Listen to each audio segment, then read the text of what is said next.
Mas alguém passou aqui por um período de reconhecer em si mesmo um momento diferente, uma ansiedade que ainda não conhecia, ou conheceu alguém que passou por isso? Vocês podem responder para mim aqui nos comentários, por favor, né? Se passou, se sentiu, se estranhou, se conhece alguém que passou por isso, adulto, adolescente ou criança. Todos nós sofremos, independentemente da nossa idade, da ansiedade. Ninguém está livre dela. Não é a idade que acaba determinando quem vai ter ansiedade ou não. Então, tanto como professora, como uma pessoa, né, eu, que sofro de um transtorno de ansiedade, tenho um deles, tanto quanto gestora de escola, né, pertencente ao GPS, ao Grupo de Prevenção ao Suicídio, eu digo que a importância do conhecimento a respeito das ansiedades é extremamente importante para a qualidade de vida e para a prevenção à vida também, né? Então, o que é a ansiedade? O que seria a ansiedade? Vocês podem pensar a respeito, né? Podem ir comentando aqui comigo, tá? Podem ir mandando nos comentários. A ansiedade, ela é um tanto reforçada na nossa sociedade de um modo geral. Então, vocês podem conhecer algumas pessoas ou vocês mesmos que dizem: estou muito ansiosa, preciso de um doce, preciso de um chocolate, né? Nossa, eu tô naquele período, tô muito ansiosa. E é muito importante a gente aprender a reconhecer que estamos ali com um pouco de desequilíbrio, né? Que estamos sofrendo de algum tipo de ansiedade. Mas o que nós precisamos aprender é saber a diferença do que é momentâneo, do que é caracterizado como um transtorno de ansiedade. O transtorno de ansiedade, ele é patológico. O que significa isso? É a mesma coisa de alguém que sofre de enxaqueca. Ele escolhe ter enxaqueca? Ele acorda e fala: hoje eu vou ter enxaqueca. Não. Ou, aí eu tenho pressão alta, né? Hoje eu vou ter pressão alta, amanhã não. O transtorno de ansiedade também não é uma escolha. Ele simplesmente acontece e às vezes pode ter um motivo específico ou não. A Rosane está aqui compartilhando com a gente, ela sofre de ansiedade e depressão e tem sofrido muito nesse período. Eu imagino, Rosane, eu imagino. Esse é um momento muito difícil, muito desafiador a todos nós, porque nós fomos arrancados da nossa zona de conforto. Tudo aquilo que a gente conhecia, ele foi tirado de um jeito muito abrupto da nossa vida, né? Principalmente no início. Agora, hoje, já faz mais de um ano que nós estamos numa situação que já não é tão diferente, né? A gente já tá ali numa situação com um pouco mais de equilíbrio, porque sabemos que isso daí é o que está existindo por enquanto. Mas aquilo que foi despertado no começo, ele é assustador, né? Ainda mais quando a gente já tem algum tipo de transtorno e que deixa a gente em desequilíbrio, tá? Então, o que eu quero comentar com vocês? Por exemplo, né? Às vezes a gente tem ali um evento, alguma comemoração ou algum sofrimento e que deixa a gente durante um período específico com começo, meio e fim desestruturado. Aí a hora que esse evento passa, as nossas emoções acalmam e consequentemente essa ansiedade, essa angústia e esse medo também. Então isso daí são episódios que a gente pode complementar como passageiros de ansiedade. O que é transtorno, ele é clínico. O único que vai poder fazer um diagnóstico disso é o médico específico. Por quê? Porque o transtorno de ansiedade... Boa tarde, Leila, seja muito bem-vinda. Leila é uma companheira também do GPS, né? E que está sempre acompanhando a todos nós. O transtorno de ansiedade, ele é clínico. Então, a única pessoa que vai conseguir fazer esse diagnóstico, um acompanhamento adequado, é o clínico especializado. Por quê? Porque o transtorno de ansiedade, aquele que não é passageiro, que já começa a trazer prejuízo para essa pessoa, ele é um transtorno mental. E a hora que nós falamos o transtorno mental, a pessoa fala, oi? Como? Não, transtorno mental não. Porque ainda existe muito preconceito em torno desse termo, né? O transtorno mental. Mas o que é o transtorno mental? É aquilo que não tem escolha. O indivíduo que sofre daquilo, ele tem não porque ele quer. Assim como eu tenho pressão alta. Assim como eu tenho depressão. É uma questão da química cerebral. E neste momento de pandemia, de isolamento social, em que a gente ficou afastado, inclusive das pessoas que amamos, das pessoas do nosso convívio diário, que a gente nem tinha se dado conta ainda do quanto é importante na nossa rotina. Conviver com os colegas de trabalho, o abraço, o olhar que é próximo, o toque, né? Então, tudo isso daí acabou sendo assim muito, né? Veio num roupante na nossa vida. E é por isso que acabou trazendo à tona, logo no início da pandemia, ou ali antes do meio dela, né? Que a gente não sabe quando que vai ser, porque a perspectiva, infelizmente, a gente não tem, né? Não dá para falar assim, amanhã vai acabar ou depois de amanhã. E aí, nós temos essa circunstância de acabar deixando aflorar aquilo que muitas vezes nós já tínhamos e não tínhamos percebido ainda. Então, viu, Rosane, você percebe que está sofrendo mais porque você já tinha, né, algum diagnóstico, algum tipo de acompanhamento, mas muita gente também já tinha, só que ainda não tinha percebido, porque não tinha tido tempo de perceber. E quando você é tirado da zona de conforto e tem que lidar com uma situação nova, aquilo vem para fora. A gente acaba percebendo melhor, tá? Então, eu vou comentar com vocês aqui algumas características da ansiedade e vocês podem ir observando aí, né, alguma coisa em si mesmos ou nos próximos. Então, eu reforço muito enquanto especialista em psicopedagogia que lida com esse tipo de situação. Nós não fazemos diagnóstico de nada, mas nós estudamos essas características para ajudar os indivíduos a superar determinadas dificuldades. Então, o que é a ansiedade? A ansiedade sempre, faço tratamento há 11 anos e piorou muito na pandemia. Com certeza, Rosane, tá? Muita gente deve ter passado por isso e é importante que a gente tenha essa consciência porque a gente vai aprendendo a lidar com a gente mesmo, né? Para ir assim, encontrando, não é uma questão de solução, mas uma questão de meios, né, caminhos que a gente possa fazer assim, esse daqui vai me deixar um pouquinho pior, mas esse daqui vai me deixar melhor. A gente vai aprendendo com o tempo a fazer pequenas escolhas para ir ajudando a gente, tá? Então, a ansiedade, o que ela é? A ansiedade, ela está geralmente relacionada ao medo. O medo é um fator, um elemento muito presente nas crises de ansiedade, seja o transtorno ou não. Mas dentro do transtorno é uma característica, um elemento que não dá para dispensar, tá? Então, esse medo, ele se difere. Ele não vai ser o mesmo nessa pessoa ou naquela pessoa. Por quê? Porque nós temos tipos de ansiedades. São tipos diferentes de ansiedade, tá?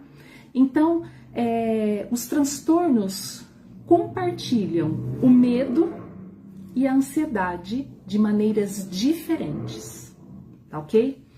É uma preocupação excessiva.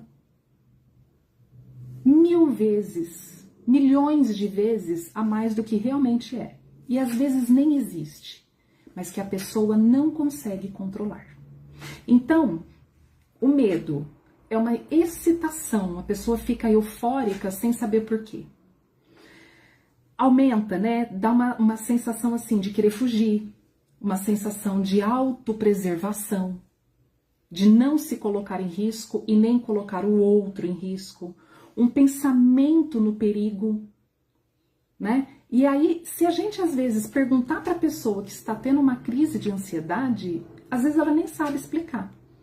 Por isso que é importante o diagnóstico do médico, porque mesmo que a pessoa não consiga explicar, eu também não vou, mas o médico vai porque ele é formado para isso. E aí ele consegue identificar para conseguir ajudar, tá? É uma resposta emocional. O medo é uma resposta emocional a algum tipo de perigo. O cérebro se coloca em posição de defesa, só que às vezes ele nem sabe por quê. E aí existem questões que vão influenciando, como a própria ansiedade. A lá, Edilene, né? É verdade. Então, a ansiedade, o perigo futuro, o que vai ser amanhã? O que vai acontecer? O comportamento de cautela, de fuga, de evitar determinadas circunstâncias, porque tem medo. Eu antecipo, a ansiedade é eu não pensar no hoje, mas sempre pensar um passo adiante, um dia adiante, no depois, com medo de não dar conta, com medo de não conseguir fugir, com medo de não ter ajuda. Percebem a diferença? Então a ansiedade se relaciona ao futuro, certo? E o medo está relacionado ao que pode acontecer amanhã, que é a ansiedade. A antecipação de ameaça no futuro e não de hoje. Hoje ela está em segurança. Então aquela coisa, vamos viver o hoje? Né? Vamos viver o hoje? Quem sofre de transtorno de ansiedade tem uma dificuldade muito grande em vivenciar esse tipo de experiência, tá? Então, é um transtorno mental, né? Ele é excessivo, ele é persistente, ele não passa pelo esforço da pessoa, não é uma questão, se esforça. Quanto mais eu falo para uma pessoa com transtorno de ansiedade, não, você tem que se esforçar, tem que trabalhar o pensamento positivo, mais eu estou contribuindo para o sofrimento dessa pessoa. Por quê? Porque ela não controla. É uma coisa que passa do controle dela e ela sabe disso. E aí, para evitar o julgamento, ela se retrai. Então, Aline, o que a gente pode fazer para ajudar nesse caso? Olhar com amor, parar para ouvir, demonstrar compaixão com o sofrimento do nosso próximo ou com o nosso mesmo. Saber e assumir a própria limitação é de uma extrema importância. É o auto-amor. Então, a gente observar, eu falo, viu, o Rosane, né, a Edilene aí que comentou, nós estamos num momento de pandemia, de isolamento, convivendo ou conosco mesmos, dentro de casa, às vezes quem mora sozinho, que fica ainda pior, né, porque tem ali, não tem alguém com quem dividir isso no dia a dia pessoalmente, ou se é a família, se é um casal, se é mãe e pai, mãe e filho, etc. Não importa. Quem tiver em isolamento, em uma convivência constante dentro de casa, está tendo a oportunidade de conhecer melhor a si mesmo e ao próximo. Saber ouvir é importante, não contrariar as opiniões. Quem sou eu para o julgamento do sentimento do meu próximo? Fico até emocionada. Então, a gente precisa lembrar dessas questões, é o estender a mão. Será que o meu filho, o meu sobrinho, o meu pai, a minha mãe, o meu marido, a minha esposa, eu mesmo tenho coisas que nem percebi ainda? Se eu tiver e aproveitar esse tempo para observar, pode ser que eu consiga auxiliar numa transformação da vida dessa pessoa. E que mais seria esse sentimento, esse sentido do que o amor ao próximo? Não é mesmo? Então, não pensemos no transtorno mental, no transtorno de ansiedade, como uma doença que é absurda. Ela existe como qualquer outra. Assim como a pressão, assim como o câncer, assim como o diabetes. Ai, Aline, mas tem diabetes que é pela alimentação. E aí, a alimentação é pela escolha. Mas há diabetes que não são pela escolha. Faz parte daquele indivíduo. O transtorno mental é a mesma coisa. E aí, como nós teremos a nossa participação nisso? Né? Com esse amor de olhar o nosso próximo e a nós mesmos. Assumirmos as nossas limitações. Então, os ansiosos, as pessoas ansiosas, elas superestimam. O que é isso? É colocar um excesso naqueles pensamentos, tá? Ela só quer atenção. Tem gente que olha, né? Tem gente, e assim, Edilene, eu não sei se você falou no sentido de aquele que julga a pessoa achando que ela só tá querendo atenção, ou se a pessoa que está precisando de atenção. Cabe nos dois sentidos, né? Há aquelas pessoas que entram no julgamento, a pessoa só tá querendo chamar atenção, etc. E há aquelas pessoas que sofrem dessa ansiedade, que ainda às vezes sabem ou não, e que precisam dessa atenção, desse olhar carinhoso. Então os ansiosos, eles superestimam as coisas, colocam tudo num excesso de sentido, o perigo, as situações, a possibilidade de alguma coisa que nem sabe se vai acontecer, né? E ele evita. Necessita de avaliação clínica, tá? É o médico que vai avaliar, é o psiquiatra que vai avaliar, que é um médico como qualquer outro. O ortopedista cuida dos ossos.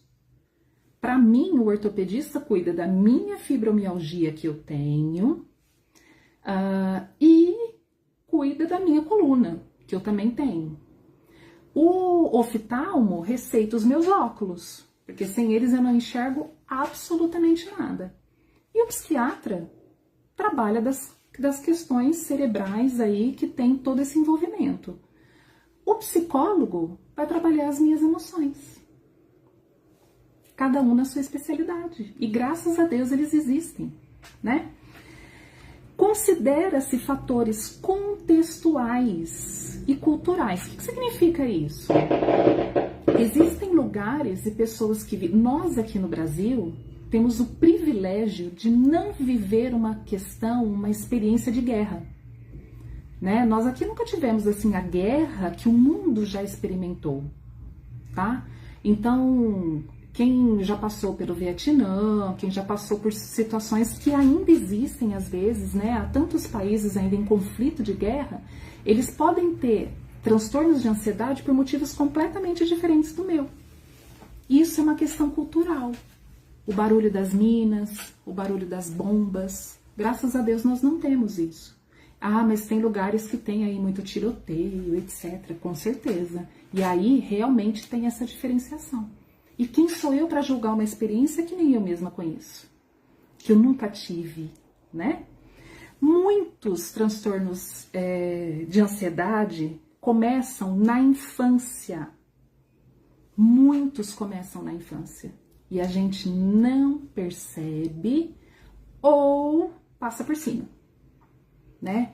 E o que isso vai causar? Não vai sumir sozinho. Ele vai se agravar muitas vezes e vai se manifestar na vida adulta ou da adolescência dessa pessoa, tá? E aí a coisa já virou uma bola de neve muito maior.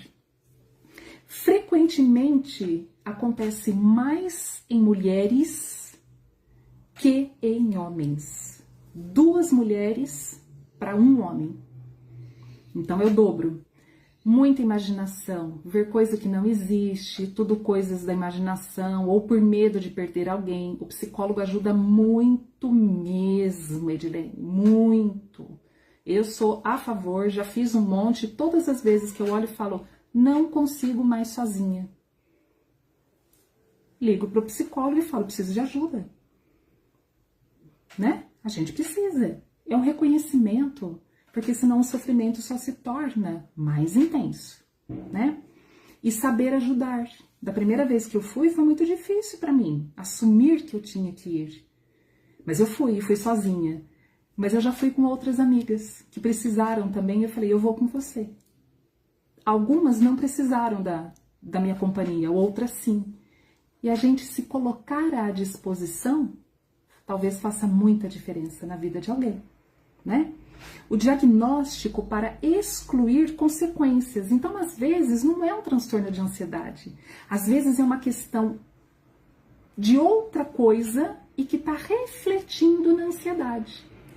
E aí a gente consegue resolver o problema e resolver também a nossa dor, tá? Então, isso é muito bacana da gente pensar para também saber o motivo de procurar um especialista.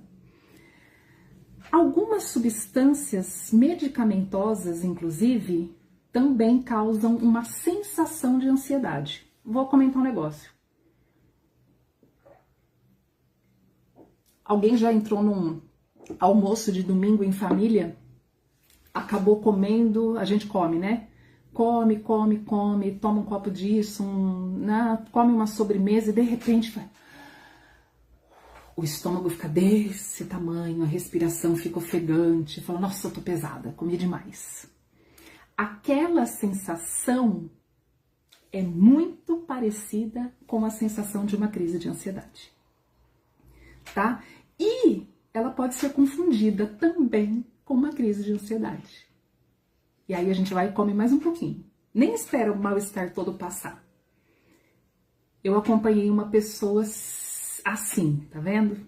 É muito importante mesmo, a gente precisa estender a mão, né? Às vezes a pessoa não tem força para procurar sozinha, porque ela acha que isso é uma derrota para ela mesma, e não é. Não é, nem para ela, nem para ninguém.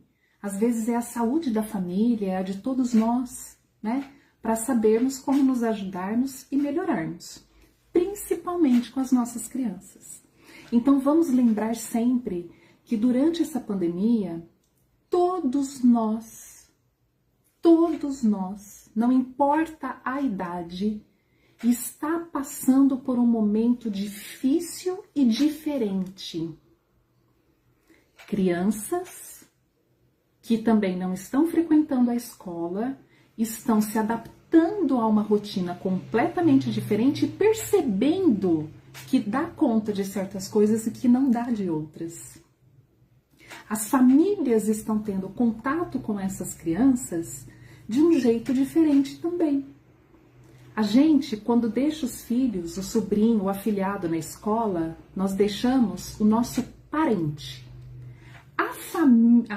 Os professores e a escola não pegam os filhos de ninguém. Elas pegam os seres sociais. Sabe aquela coisa assim, quando você é mais jovem, ou mesmo casada, na mesma situação, vocês. Tem gente que vai na casa de um amigo e sabe que tem mais liberdade naquela casa do que em outra. Então você se comporta de um jeito diferente. Às vezes você vai na casa dos seus pais ou na casa dos sogros. Você também, em algumas vezes, percebe que deve se comportar assim ou assado, né? Então, essa situação acontece com as crianças também. Sabe quando a gente fala assim, mas a mim ele não obedece, só obedece a avó. Por quê? Porque ele sabe até que ponto pode ir com a avó, até que ponto pode ir com você. Na escola é a mesma coisa, não são nem parentes. Então lá são crianças sociais e dentro de casa são parentes. o vínculo é diferente. E aí as diferenças acabam acontecendo. Então, a escola tem uma responsabilidade muito grande na observação de crianças e muitas vezes ela consegue observar mudanças. Olha, não se comportava desse jeito e tá me chamando a atenção. Aí chama o pai, a mãe, a avó, o cachorro, o papagaio, todo mundo para conversar, sempre que possível, e dizer, olha, tá acontecendo alguma coisa, a gente percebeu uma mudança no comportamento dessa criança. Né? Aí a gente às vezes consegue até auxiliar e perceber que realmente alguma coisa às vezes está acontecendo e a gente pode ajudar, né? É isso mesmo, Edilene, tem muitas pessoas que se sentem envergonhadas por estarem precisando de ajuda. E vergonha do quê? Eu vou à farmácia e compro o meu remédio lá de tudo, daquilo que eu preciso, né? Então, olha só os preconceitos que ainda envolvem essa questão emocional. E nós somos seres humanos, estamos na condição de seres humanos. Nós somos seres envolvidos pelas emoções. E quem comanda isso é o nosso cérebro, é a nossa química cerebral enquanto pessoa física. E nós precisamos nos adaptarmos, aceitarmos e entendermos essas condições. Então, quando eu falo das crianças, por exemplo, um tipo de ansiedade, eu falei, né? A ansiedade, ela se divide em vários tipos. A primeira delas que eu vou falar para vocês é uma ansiedade de separação. Chama-se ansiedade de separação. A criança, ela apresenta isso muito mais do que o adulto. Porque o adulto vai apresentar esse tipo de ansiedade de um jeito diferente. Eu já tive alunos de 4º ano, na época era a 4ª série ainda, né? Uma criança muito nova, né? Tá ali com, na época era 7, 8, uns 9, 10 anos. E ela era uma criança que não apresentava nada, ninguém nunca tinha observado nada. De repente, essa criança começou a faltar, a mãe foi até a escola conversar e essa criança não ficava sem a mãe dentro da escola. E aí a porta tinha que ficar aberta para que ela conseguisse ver a mãe e aí se concentrar em fazer a tarefa. Se a mãe ia até a secretaria e ele não soubesse, ele entrava em pânico, de choro, se descontrolava. É uma ansiedade de perda, é o medo de perder aquela pessoa que significa para ela, né, a segurança, é o vínculo afetivo. Nesse caso era a mãe. Então foi um processo muito doloroso para essa criança, tá? Muito difícil. Mas a mãe procurou ajuda, né? E a gente conseguiu caminhar com um ano mais tranquilo. Então, olha só o trabalho tanto da escola junto com os pais, com as famílias, para conseguir o atendimento a essa criança. Não julgar acreditando que aquilo fosse assim. Uma criança de 10 anos vai escolher um sofrimento daquele porque ela sabe que ela está sofrendo. É uma superação de minuto a minuto da sua angústia e da sua dor. Então, é um medo. Mas toda criança tem medo de ficar, né, de perder a mãe, de ficar. Mas o que caracteriza o transtorno é o excesso. É aquilo que eu falei, superestimar, colocar a mais, tudo muito, tudo grande, né? Então, ele tem medo que aconteça algo com aquela pessoa, sem a ausência. E aí, quem que eu vou ter comigo? Eventos que podem levar a perda e separação, né? Relutância em se afastar delas, como eu acabei de falar. Apresenta pesadelos. Sintomas físicos de sofrimento, tremedeira, taquicardia, né, sudorese, choro. E pode levar, muito frequentemente, da infância até a fase adulta, se não houver o auxílio. Esses adultos podem se transformar, sem cuidar da ansiedade de separação, em pais super protetores. Como eles tiveram a ansiedade de separação que não foi cuidada, eles se transformam em pais super protetores, em que vão ter filhos que querem estar sempre aqui, ó, debaixo da asa. Não permite isso, não permite aquilo. E quem vai sofrer é a criança junto com esse pai. Ou essa mãe, eu tô falando pais de um modo geral. Ou os cuidadores, que não precisam ser exatamente a mãe e o pai. Às vezes é a avó, às vezes é a tia, né, que tá criando. Então, é o vínculo afetivo. E é muito recorrente que quem tenha o pai com ansiedade de separação, o filho também se torne ansioso dentro dessa ansiedade de separação. Olha só como é importante a gente entender para auxiliar, porque acaba virando uma cadeia, né? Existe também, aqui alguém deve conhecer pessoas, eu estudei com uma pessoa assim, ela não conseguia, eu estava fazendo letras, me formando para professora, há muito tempo atrás, 2000 e pouco, e ela não conseguia apresentar trabalho, ela ficava muda. De resto, ela falava que só. E aí a gente tem o costume de falar assim, mas para cantar tá tudo bem, para dançar com os amigos tá tudo em ordem. A hora que precisa fazer o negócio direito, não vai. Olha a gente julgando mais uma vez, né? Esse daí é o transtorno de ansiedade que nós chamamos de mutismo. Mudo. Seletivo. Eu seleciono a situação em que eu me torno muda. Não tem problema nenhum de fala, tá? Mas é aquele momento em que a pessoa se vê numa situação em que há expectativa que ela fale. Ela precisa cumprir, ela tem medo de não dar conta, ela tem medo de gaguejar, ela tem medo de se expor, ela tem medo de ser julgada, de não fazer o correto, e aí ela não consegue falar nesse momento, em público, geralmente. Mas, se ela estiver sentada ali para bater um papo, sai, tá? Então, caracteriza um fracasso para essa pessoa. E isso pode ocasionar circunstâncias terríveis para ela, acadêmicas, educacionais, a hora que o professor vai lá e cobra. Mas precisa, porque isso, porque aquilo, porque aquele naquele momento. E aí chama os pais e os pais também acabam entrando dentro dessa circunstância e trazendo essa cobrança bastante grande em torno dessa pessoa, tá? Então, o que a gente pode colocar tudo isso daqui? Tá vendo como a gente tá falando de sofrimento, né? Nós estamos falando de sofrimento, nós estamos falando de limitações, de superações. E quando nós tratamos disso, nós trazemos o assunto da prevenção à vida, o cuidado amoroso, o olhar carinhoso para com os nossos próximos.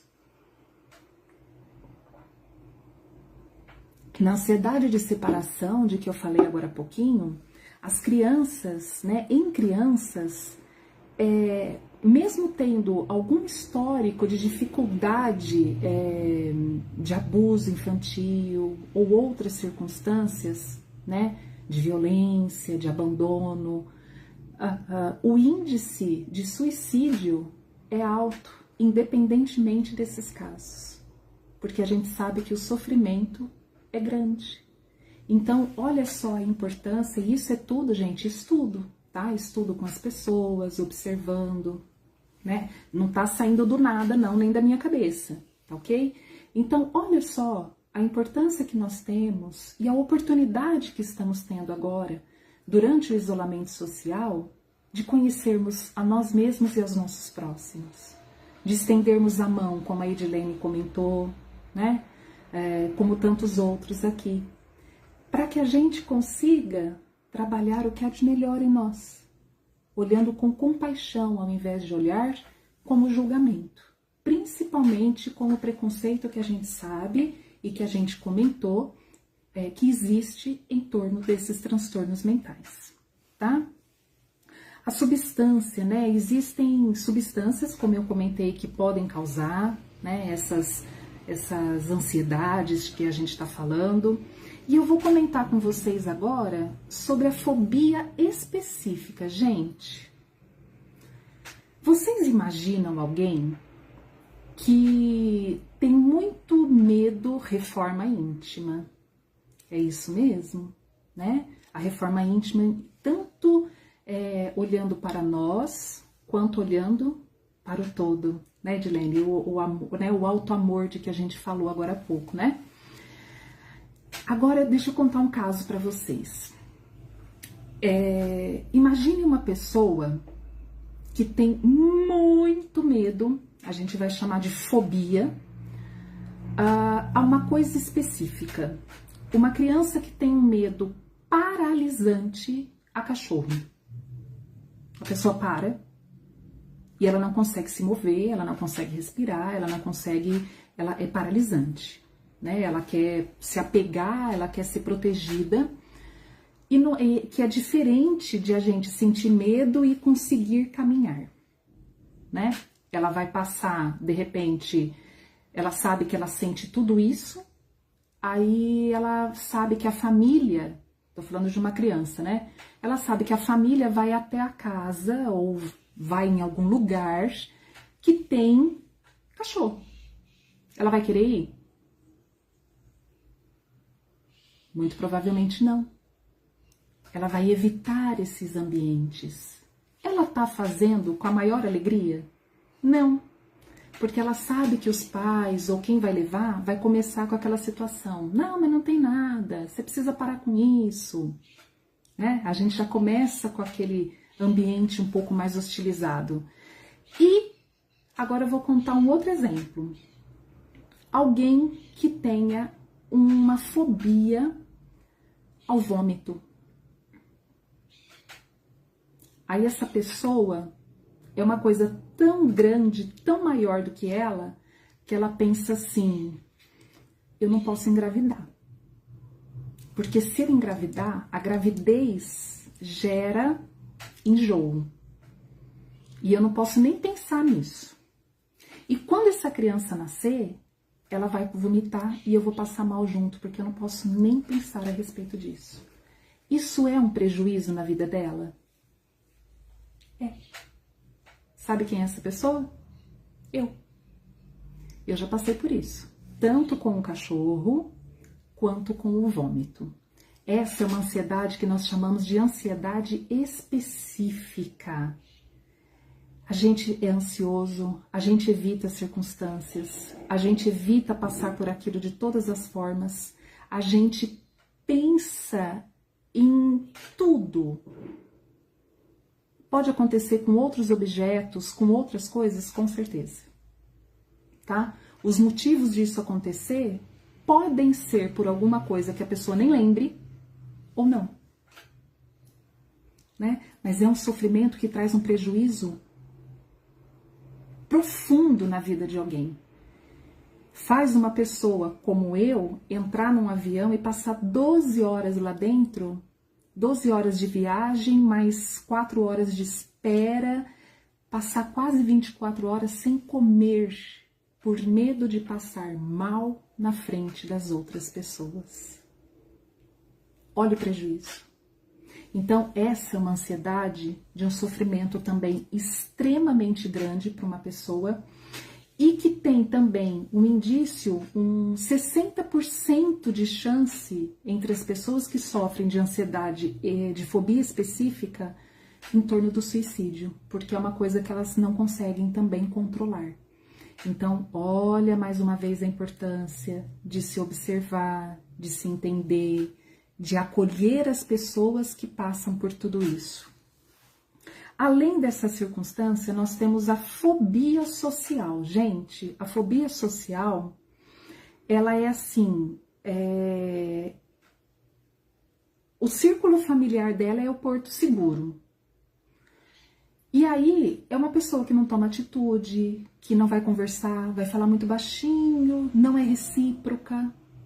E aí a gente pode chamar só assim, de, ela é muito tímida, ela é muito retraída. Pode não ser só isso.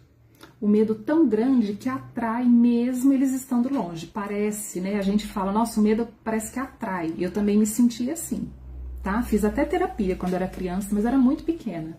Fiz até terapia para ajudar, tá? Hoje eu adoro, né? Tenho bicho, tudo, não, graças a Deus não sofro mais com isso. Então, quem tem a fobia social tem um medo do julgamento absurdo.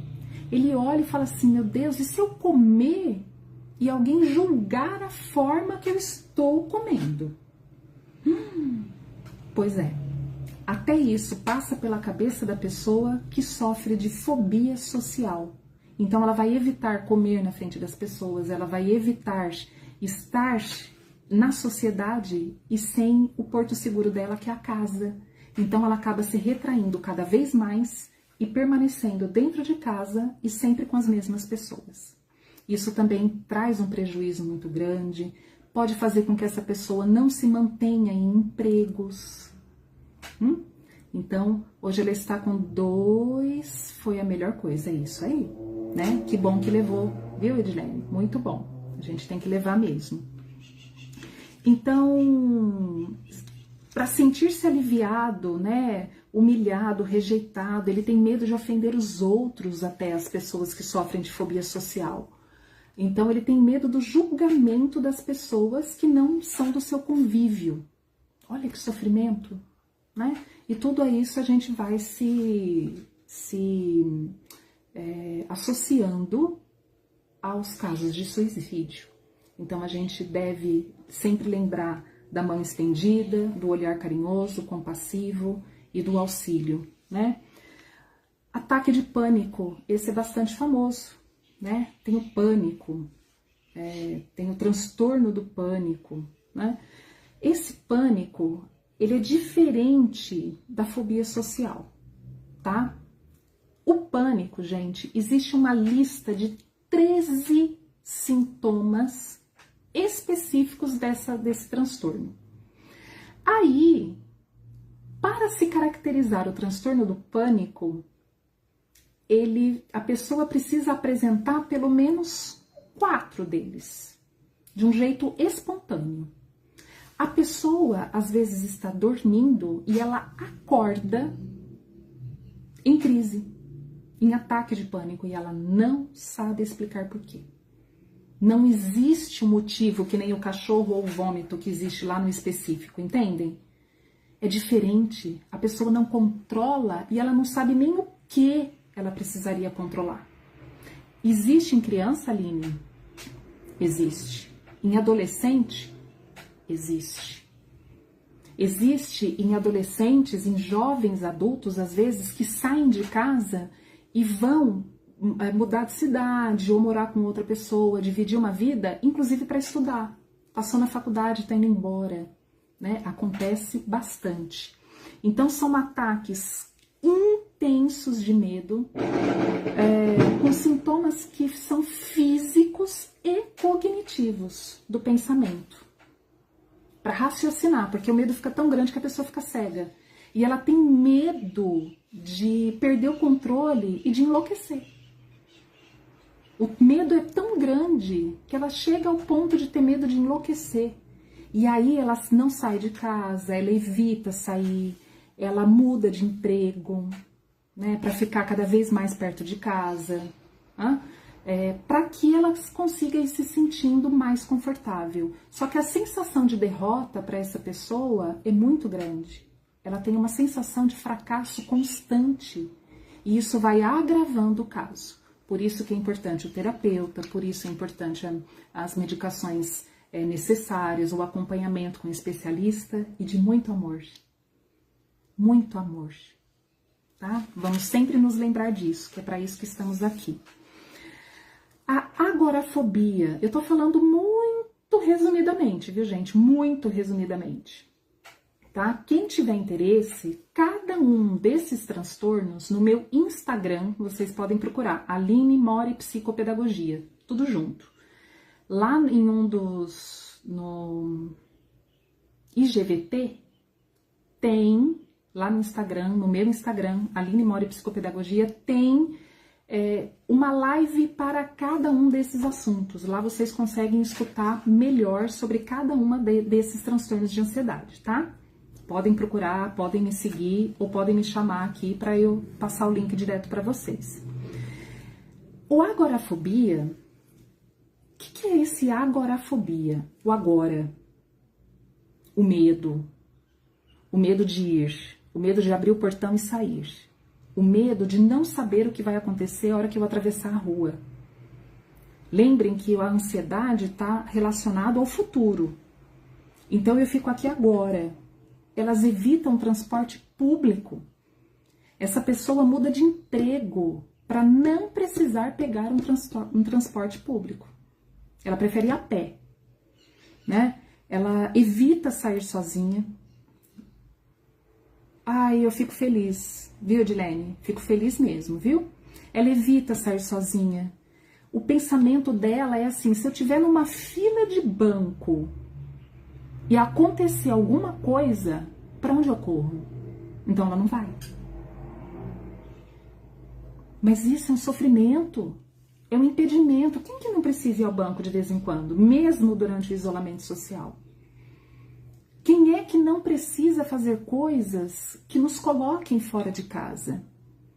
Como é que essa pessoa se sentiria se alguém precisasse da ajuda dela e ela não fosse capaz de ajudar? Nem a própria mãe, por exemplo. Ela vai fazer isso, vai ser uma escolha dela não conseguir ajudar? Não. O sofrimento é acompanhado de culpa. Ela não consegue. Ela evita. Porque ela tem medo de passar mal. Porque ela tem medo de não ser socorrida. Porque ela tem medo de não levar a expectativa dos outros adiante. Então pensemos sempre com compaixão no sofrimento das pessoas. Existe um pânico ali que é incapacitante para quem tem agorafobia. Ah, então é a síndrome do pânico? Não, são duas coisas diferentes. O pânico não tem explicação nenhuma. Acontece esporadicamente e com sintomas absurdos. Quem tem pânico tem taquicardia, tem falta de ar, porque a respiração fica cada vez mais ofegante, o coração acelera e ela acha que ela está infartando, mas não é. Então ela tem medo de estar tendo outra coisa. É um processo extremamente doloroso e que depois dá uma fadiga imensa. Então é muito, muito comum até depois de um ataque, com medicação ou não, a pessoa cair num sono, de tão desgastante que é. E aí ela fica com a memória, com a atenção prejudicada. Se ela tem que trabalhar, ela vai chegar com um rosto de quem está doente, de quem chorou. E aí as pessoas vão perguntar, o que foi? E ela não vai contar, mas ela vai se sentir retraída, porque ela não fala, ela não tem com quem compartilhar, tá? Por medo do julgamento também. Então, a agorafobia, ela pode ser evitada com um acompanhante de confiança. Se for da saúde, então nem se fala. Ela vai se sentir ainda mais confortável. No pânico, não. Ela pode até fazer, mas ela não vai deixar de sentir o que ela sente. Vai ser com muito sofrimento. Agora, a agorafobia, se ela tiver um acompanhante, né, ela consegue encarar aquilo de uma maneira mais positiva, tá? Agora, deixa eu falar para vocês. Eu falei até agora, nós estamos chegando ao fim da nossa live, né? Tanto pelo horário quanto pelo nosso conteúdo. E agora eu vou falar sobre uma ansiedade, gente, que eu acho que ela faz parte da vida de muitas pessoas, e a maioria vai passar dessa para uma próxima existência até sem saber. A nossa vida não é corrida, a nossa vida é exigente cada vez mais, né? Com um monte de estímulo, principalmente trabalhando hoje com os computadores, com as telas de celular, etc. Existe um tipo de ansiedade que não é medo. Não existe o medo de sair, o medo de não estar acompanhado, o medo do vômito, o medo do cachorro, não tem. O medo de perder alguém. Existe uma ansiedade que é aquela ansiedade daquela cabeça que não para. A cabeça dessa pessoa não para, nem na hora que ela vai dormir. Ela sonha com as coisas que ela tem para fazer, ela antecipa as suas responsabilidades, ela está sempre antecipada. Ela chega adiantado. Se ela chega 10 minutos antes do compromisso, ela está em cima da hora. Se ela chega na hora, ela está atrasada. E aí ela é casada, ou ela tem um filho, ou ela tem uma nora, ou ela tem alguém que é o contrário. Aí sai briga, sai conflito. Por quê? Porque um acha que dá tempo. O outro, que é ansioso, que tem esse tipo de ansiedade aqui, acha que já está atrasado. É um sofrimento constante, angustiante. É uma pessoa que faz os trabalhos da escola sempre com antecedência e acha que nunca fez o suficiente. Aí, hora que ela faz com um mês de antecedência um trabalho, ela já começa a pensar no próximo, que é daqui 2 meses. É uma pessoa que não consegue se concentrar para fazer uma oração. É uma pessoa que levanta e pensa sempre que ela está atrasada. É uma pessoa que pensa e olha e fala, me perdi de tanta coisa que eu estou pensando. Essa pessoa não consegue encontrar paz mental. Essa é a ansiedade que a gente chama de transtorno de ansiedade generalizada. Exatamente por ser geral. Não é em torno de alguma coisa específica, tá? Eu tenho essa ansiedade também. Aliás, hoje eu sei profissionalmente que eu tenho ansiedade desde que eu sou pequena. Ninguém nunca percebeu. Eu lidei com essas ansiedades, nunca sofri esse preconceito, esse julgamento, não. Mas eu sei que as pessoas olhavam determinadas coisas, mas que não percebiam. Ah lá, Rosane. Mas sabe, eu não tirei da cartola, não. Não fui eu que dei diagnóstico para mim. Eu fui a médico porque eu falei para ela assim, eu falei, doutora, eu tô perdendo o controle porque eu não me acho. Eu sempre fui muito organizada e eu não consigo mais. É tanta coisa na cabeça que a gente não consegue focar em uma só para realizar o que é necessário. Aí eu levei o diagnóstico, ela falou, porque isso é uma ansiedade generalizada, você pensa em tudo ao mesmo tempo. E por um tempo a gente consegue fazer tudo ao mesmo tempo. Chega no momento que não consegue mais, tá? Então aí a gente tem branco, sabe a hora que a gente fala, o que eu tava falando mesmo? A gente tem um branco, mas isso não é qualquer branco. É um branco recorrente, todos os dias, por mais de 6 meses, de 1 ano. A gente está sempre naquilo e vai começar a sofrer. E quanto mais a gente percebe, eu consegui e não consigo mais a gente sofre, tá? Porque a gente se cobra. Então é uma ansiedade e uma preocupação persistente e excessiva.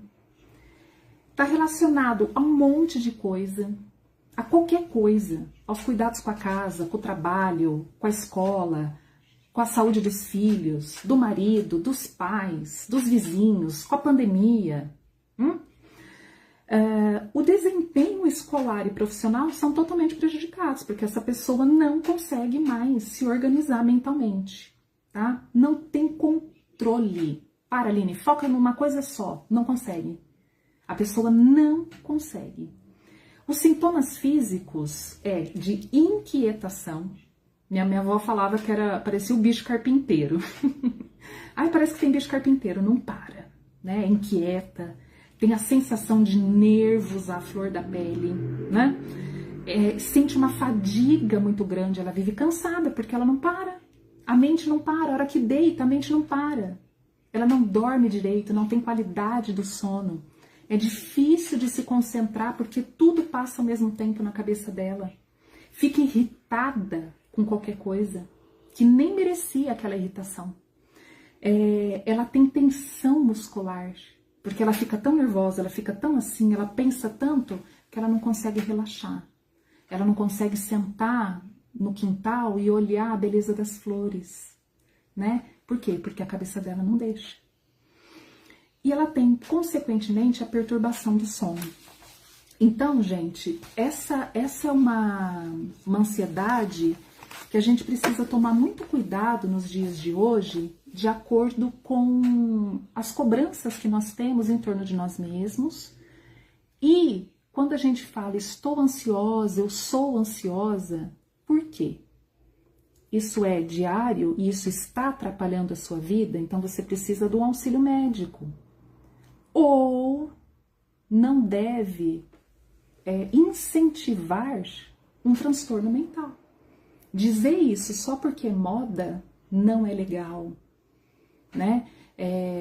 Tá ansiosa porque tá com problema, porque precisa resolver algumas coisas, isso é natural. Toma remédio para dormir. Ah lá, talvez, Rosane, o que você precisa seja exatamente procurar o médico para saber exatamente o que está acontecendo, porque o remédio para dormir não vai te ajudar, mas a medicação correta do médico vai te ajudar. Depois que eu comecei a tomar a medicação, eu olhei assim, teve um dia que eu me senti tão aliviada, eu falei, gente, como é bom! Como é bom não ligar para coisas que não têm importância, como é bom eu falar, vou fazer isso daqui hoje, tá? Então, Rosane, vale a pena, tá? Vale a pena dar uma conversada com o seu médico, pedir para ele avaliar, né? E aí ele adequar, porque não é o remédio para dormir. Se você conseguir controlar o que é necessário, se esse for o caso, a qualidade do seu sono vai melhorar consequentemente, tá? Então, eu é que agradeço a presença de todos vocês, a gente já tá passando do nosso horário, né? E eu agradeço muito, espero que tenha ficado aí claro que a gente precisa do acompanhamento, precisa do médico e precisa do olhar carinhoso. Ótimo, excelente, tá vendo? Faz aí o tratamento com o psiquiatra, faz terapia, e quando vejo que o remédio tá acabando, entra em desespero, já fica ansiosa, né? Eu trato com neuro também, e excelente, é isso mesmo, são esses os caminhos, tá? São os especialistas que precisam acompanhar a gente, tá? Então, não abandonem, façam o que é necessário, né? Olhem com carinho e com amorosidade as pessoas e não tomem conclusões.